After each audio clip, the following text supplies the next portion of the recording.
When we took this on, we knew it was a massive undertaking. It's the biggest launch in the history of the company.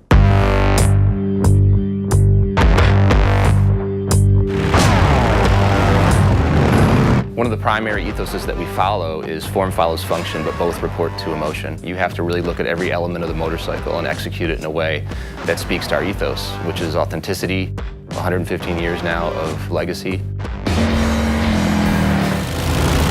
It was exciting and a little scary, designing brand new product and bringing in the latest technology and the features. But we need to retain the lineage, the DNA, the styling cues, and keeping what makes a Harley a Harley. We wanted to bake in the soul of a Harley-Davidson motorcycle, and we talked to customers around the world and kind of pick their brains about what they'd like to see from the next generation cruiser from Harley-Davidson.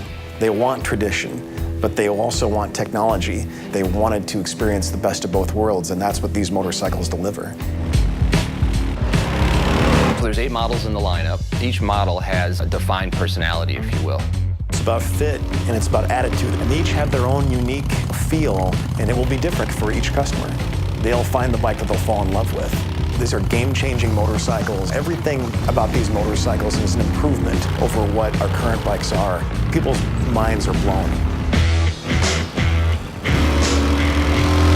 The Milwaukee-Eight is our first 4-valve big twin powertrain. It is the best V-twin we've ever made. We did some benchmark testing against our current twin-cam high-output 103.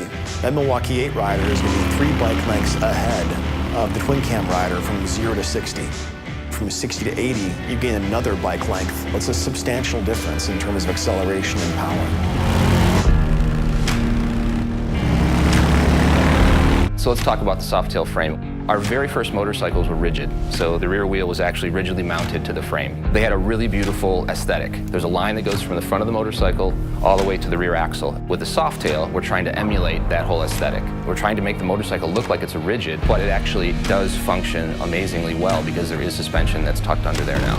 When they see them for the first time, they'll appreciate the style, but when they experience the goodness of a lightweight, awesome handling Softail chassis, I can't wait for people to ride them.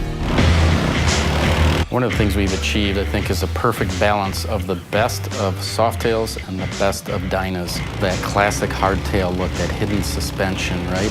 But we've also brought in the best handling. We've married the look and the performance into one architecture that will serve all the customer needs. Most bikes have lost in the range of 30 pounds. The bikes feel lighter, they're easier to move around in your garage, more nimble, more flickable when you're on the road. These are the best cruiser bikes that Harley's ever built. It's amazing, absolutely amazing, the work that's been done and what we've achieved, because the bikes are beautiful, they're executed just in such a premium way. And then they just ride. They ride amazingly well.